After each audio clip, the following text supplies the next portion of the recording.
and I choose to believe the beautiful Charmin Bears helped as well, and I would rather have them be the winners of this great prize over some stinking airport again. Thank God it's not an airport. I can't take it anymore. I'm sick of airports winning the thing. Welcome back to Privy. Privy is a podcast about bathrooms, recorded from my home bathroom. I'm your host, Hunter Hoover, and I love bathrooms. Thank you all for being here. Welcome back. And we're almost there. And I have to admit, this year's festive holiday cheer really it's like looming a bit for me.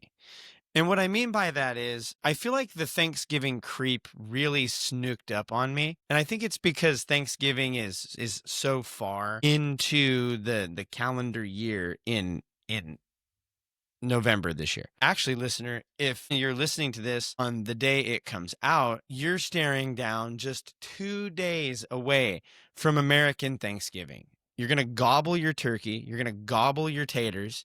You're going to gobble something. They call me the gobble wobbler, you know what I'm saying? But normally, and I must confess, like I don't know.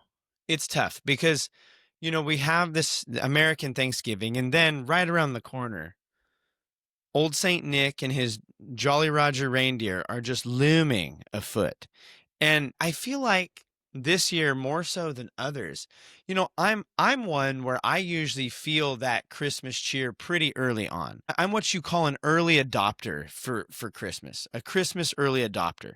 But even like this year, I feel like everybody has kind of like done the early adopter thing. I feel like I was seeing Christmas stuff in stores as far back as September even, which is baffling to me. Because, you know, and I've got to confess something. Maybe I'm having like a real Grinch reversal situation going on, but like the interior of my halls are fully decked. And that's at large part due to my children just being psyched to get the Christmas spirit going. But you know, my exterior still's got pumpkins. I've still got blumpkins floating around the exterior of my home. My house lights are still set to fall. And I'm still sipping pumpkin spice. Like, I haven't fully committed to the peppermint for the season. I'm not there yet. I haven't emotionally embraced the season. And I think part of the problem for me is something that for this year, 2025, has been a long time coming. And normally we cover this prior to Spoopky season here on the pod. And the Cintas Corp dropped the news of America's Best Restroom 2025 right at the onset of Spoopky season.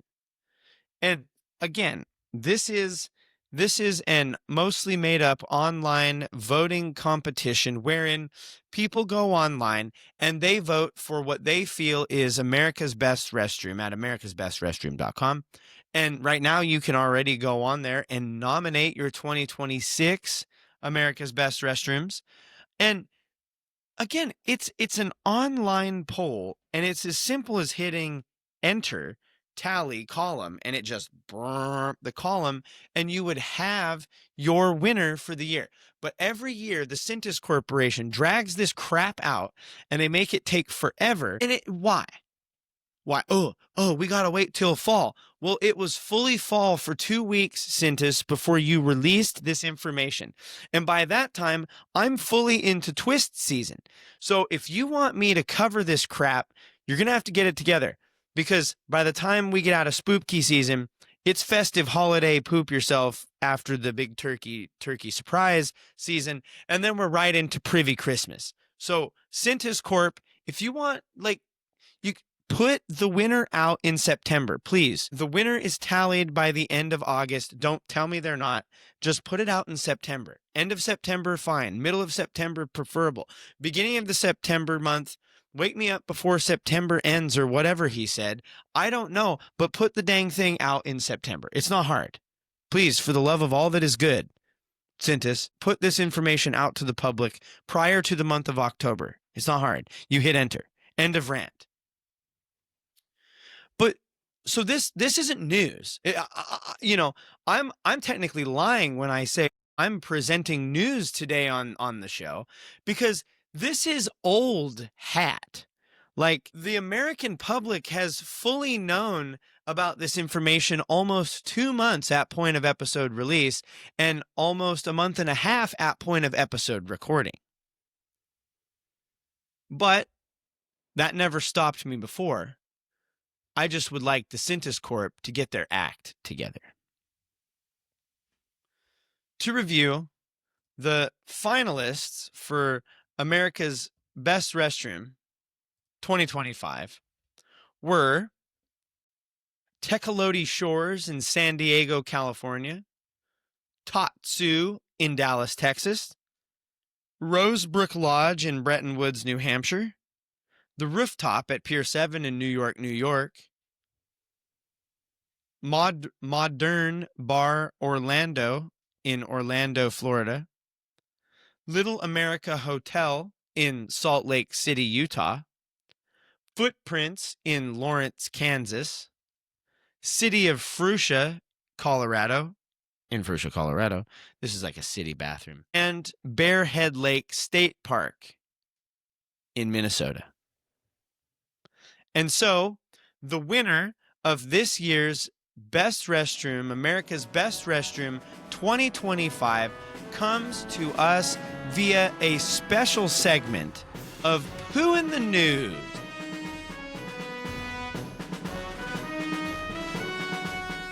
While there are many places where you can find this Poo in the News, this will be taken from Fox 9 out of Minnesota, titled Minnesota Restroom Named America's Best Restroom. And again, this article was written by a Fox 9 staff, would love to know their name, and was published October 7th, 2025. God bless. God bless. Like, we're into twist season, brother. We got to get it together. The winner of America's Best Restroom 2025 is none other than Bearhead Lake State Park in Minnesota. Bearhead Lake State Park is near Ely, Minnesota. It was up against these other bathrooms. They say that they're looking for this is the 24th annual competition. Next year's the 25th annual competition of America's Best Restroom. Let's see if we can pop this bad boy off. The restroom was named the winner on Tuesday, along with the title and a spot in America's Best Restroom Hall of Fame. The State Park restroom earned a cleaning service from Sintis and $2,500 worth of products, a press release noted. Sintis said the winning restroom is, quote, nestled in one of Minnesota's most beloved parks. The restroom and shower building at Bearhead Lake State Park provides more than just function. It offers thoughtful design in a stunning setting. With a fully accessible layout that meets all ADA guidelines, because it legally has to. That was my editorial there. This facility ensures comfort for all visitors. The exterior dishwashing sinks are camper-friendly, providing a convenient space to clean up without trekking back to a waterless site, surrounded by the serene beauty that earns Bearhead Lake State Park the title of America's favorite state park in 2010. More on that in just a moment. The restroom is proof that practicality and natural beauty can go hand in hand. The writer of this article also notes that this is not the first time that a Minnesota or a local to Minnesota bathroom has won America's Best Restroom. Minneapolis-St. Paul Airport won the contest in 2016, and the Varsity Theater in Minneapolis won in 2013. Much of these sources were taken from the Sintis Corp. You can check out our links down in the ding-dong below for more information. This has been an installment of Poo in the News.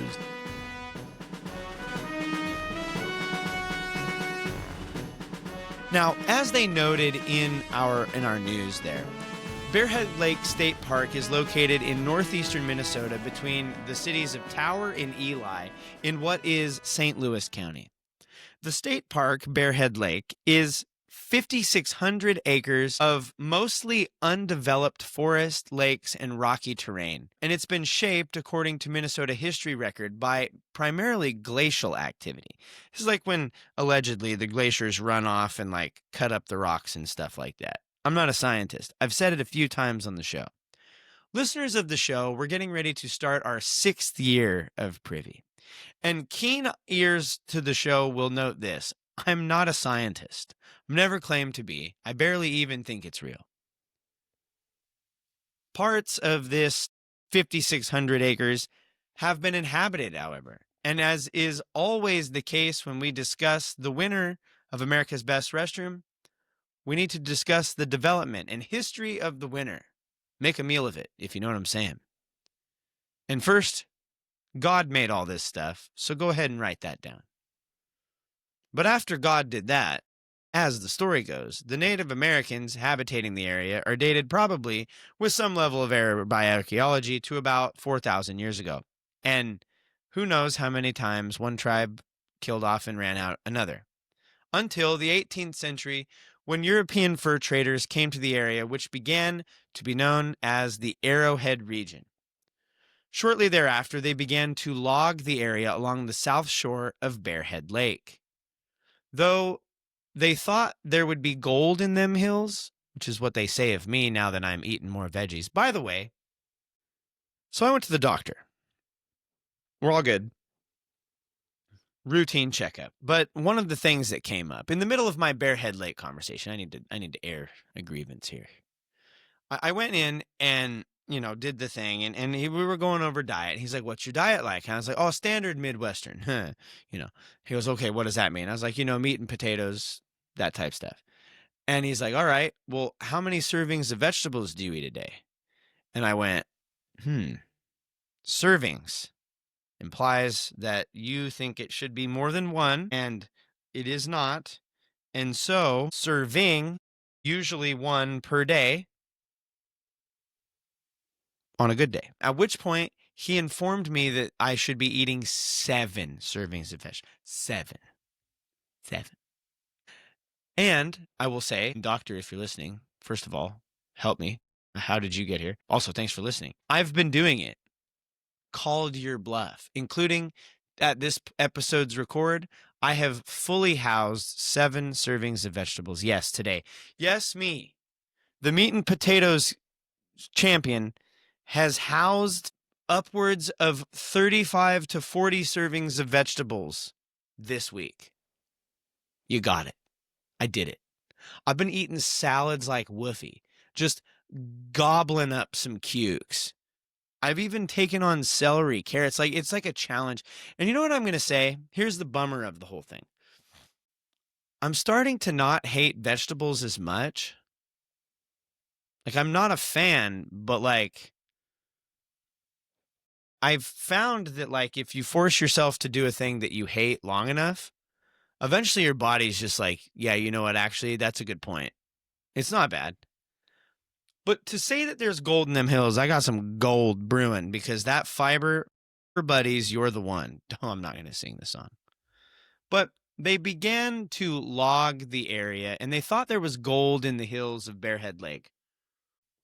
And turns out there wasn't really any gold. There was logs, slam full of logs, in their natural state, which is known as, kids, trees. That's right.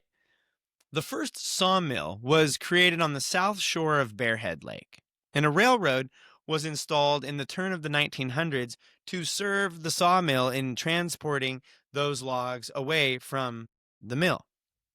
In 1959, officials from the Division of Forestry were impressed at the area's potential for a new state park, and local support started to build and became the beginnings of a reality of a state park in 1961, when the bill was introduced to Minnesota State Congress.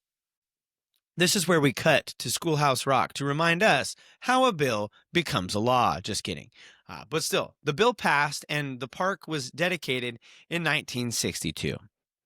Over the next 40 years, the park would change very little, adding small acquisitions of land to the park here and there. And while we're here to celebrate Bearhead Lake State Park's winning the America's Best Restroom 2025,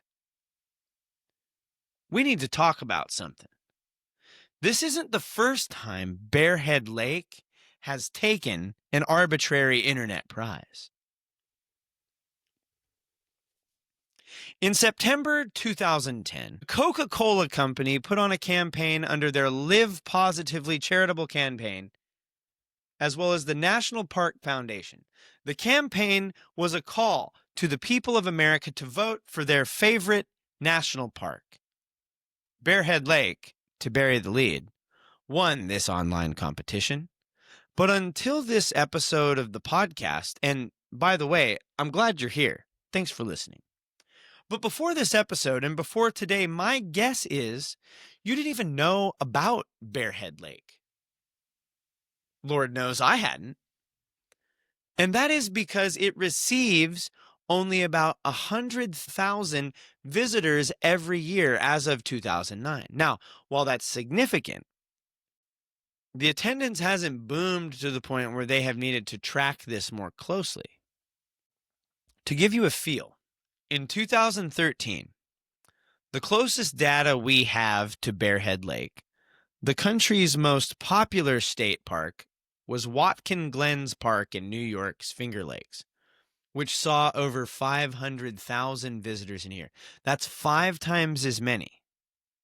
In 2024, Watkins Glen saw more than 1 million. They didn't even track Bearhead Lake State Park in 2024. The last time they even counted it was 2009. And so there is a distinct difference in attendance of these parks and other, I would argue, larger state and national parks throughout our country. How in the world, then, did the David named Bearhead Lake State Park best and toppled the giants in Coke's online competition, giants like Watkins Glen and New York's Finger Lakes? Well, the answer, in short, is Lily and Hope.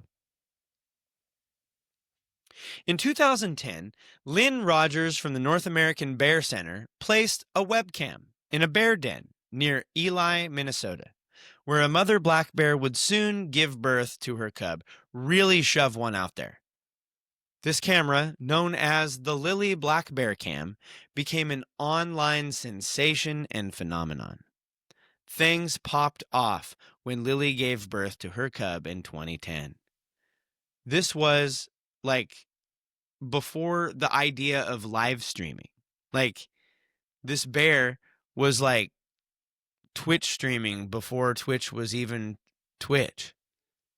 Bears got him again. It's all about the bears, the beautiful bears.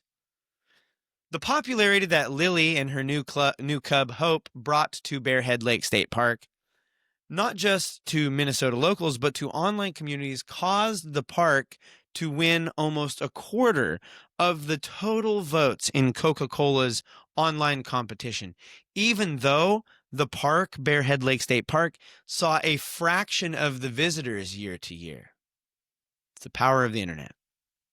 And so, in 2010, Bearhead Lake State Park was named America's favorite park and received a $100,000 prize for doing so. And that's pretty neat. You can tell it's an aspen because of the way it is. And you can tell Bearhead Lake State Park by the way that its bears win at competitions. Lily would go on to have more cubs, twins even, and the bear cam is still a thing. They actually boosted nearby Soudan Underground Mine State Park to second place win in 2011. These beautiful bears, probably friends and right at home with our pals over at Charmin. Don't worry, folks. I'm staring at the forever roll. More on that to come. But like I said, these webcams continue today, and there is motion on these cameras as of July and August of this year. So that's cool. Kept them going. But it makes me wonder. It's almost certain that Lily and Hope, these beautiful bee heirs, won the best America's Best Favorite Park by Coca-Cola in 2010. But did they, 15 years later, win Bearhead Lake State Park a second online arbitrary title? The Wikipedia page for Bearhead Lake State Park mixes the Northwoods scenery of the Boundary Waters canoe area with more wooded access and modern amenities. There's a lot of boat ramps for lake use, as well as fishing for northern pike, walleye, bass, crappie, and panfish. Other lakes in the area are stocked with brookies, brook trout. So, there's good fishing in them lakes. And it'd be a shame for your park to be called Bearhead Lake State Park and your fishing access to suck. That'd just be dang unfortunate. The park has a number of overnight options that have good lakeshore access. There's about a 70-plus site drive-in campground with over half having electrical hookups. So that's cool. They have 5 camper cabins and showering facilities, as well as flush toilets. There they are. Them toilets. That's what we've been waiting to talk about here on the pod. There is this sense of trail system. 17 miles provide access to the other backcountry camping spots.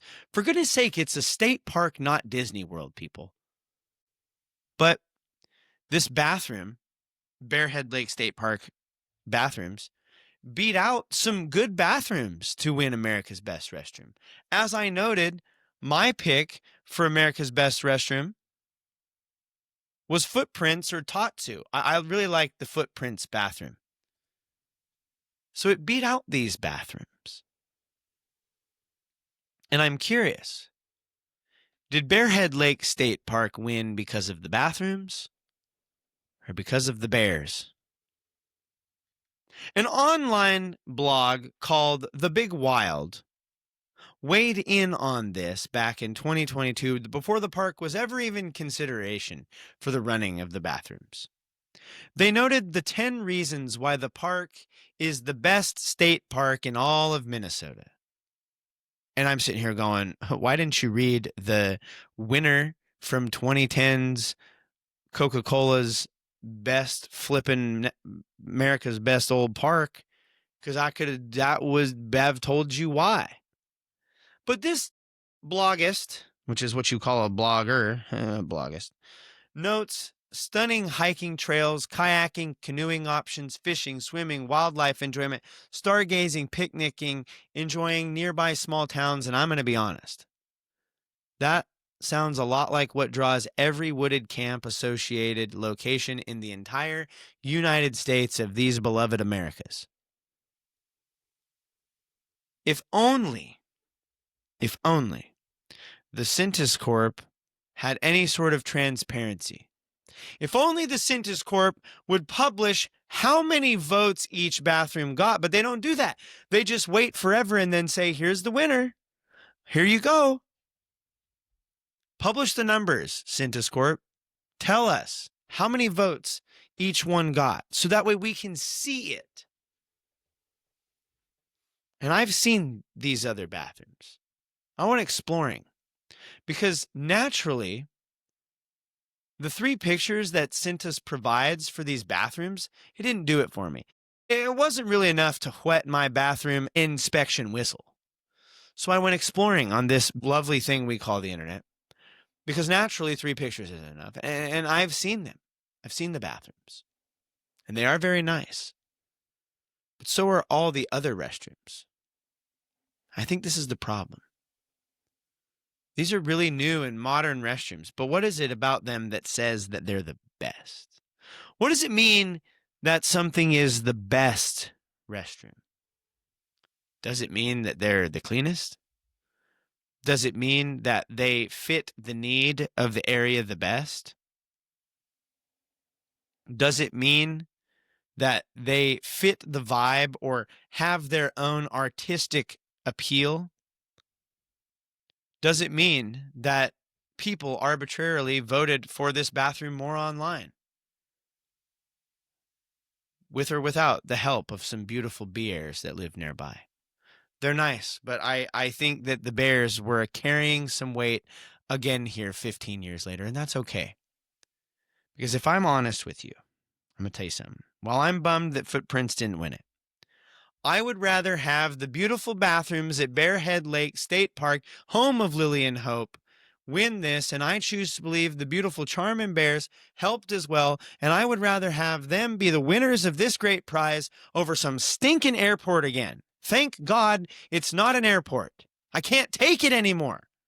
I'm sick of airports winning the thing. So yes, I'm psyched. Bearhead Lake State Park, congratulations. We're looking for the little guy to take it, and here he is. There's a lot of energy at the end of this episode.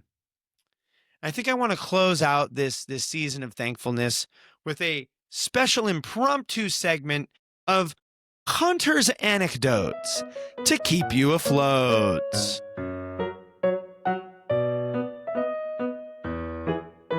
This Hunter's Anecdotes is called Lights Out. So to set the stage for this Hunter's Anecdotes, the staff bathroom where I work at a public high school, the men's room is but one cabined stall. And what I mean by that, it has a door that closes with a sit-down job seat.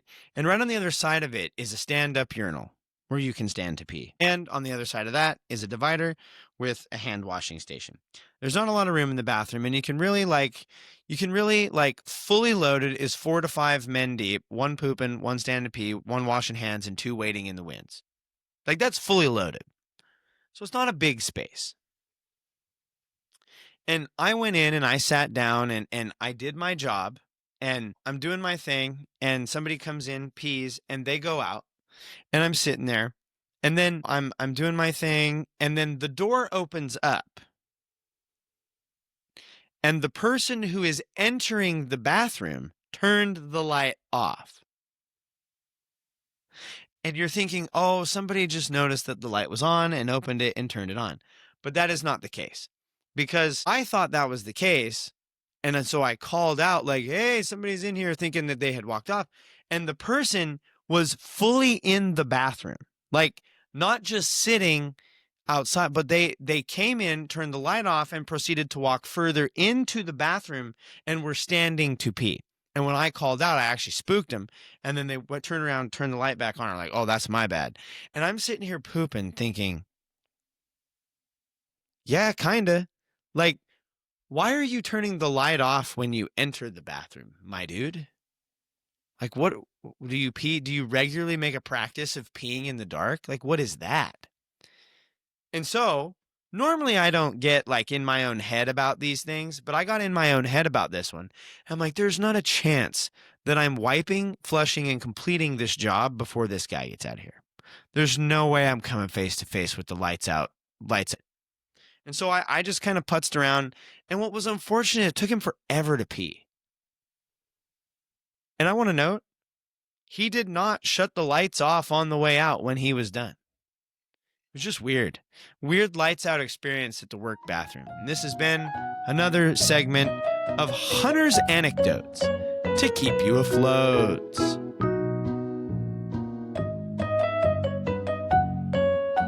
And this will bring us to the end of another episode of Privy. Thank you so much for being here. Thank you. In the season of thankfulness, as you get ready to celebrate American Thanksgiving, take time and reflect on all you have to be thankful for. Toilets, showers, hot water, what have you. We have much to be thankful for in this day and age. As our way of saying thank you, if you leave us a rating or review, we'll donate $1 to Wounded Warriors and Living Water International as a reminder to keep pooping in the free world. This free world was not always free. And in pursuit of cleaner water for all, everybody should have it, but not everybody does. Follow us on social media. We're at Privycast. Follow me on I'm at Owlet7. You can email us privycast@gmail.com. We'd love to hear from you. Episode comments, feedback, concerns, whatever you have, we would love to hear it. If you're interested in playing a role and being on the show, hit me up. I'd love to figure that out with you. Everybody's got a bathroom story. This can be your way to share it with others. As always, we want to thank Kevin MacLeod and Poddington Bear for the use of their music. Thanks, Kevin and Poddington. You can check their music out at the links below at incompetech.org and pictureofsound.com or .org. You can also just Google Kevin MacLeod and Poddington Bear, and you can find links to their music in the search bar. This brings us to the end of another episode of Privy. Thank you so much for being here. Keep pooping in the free world, own your stank, and be thankful for the porcelain job. We love you all. We'll see you soon. And now, as always, don't forget to flush.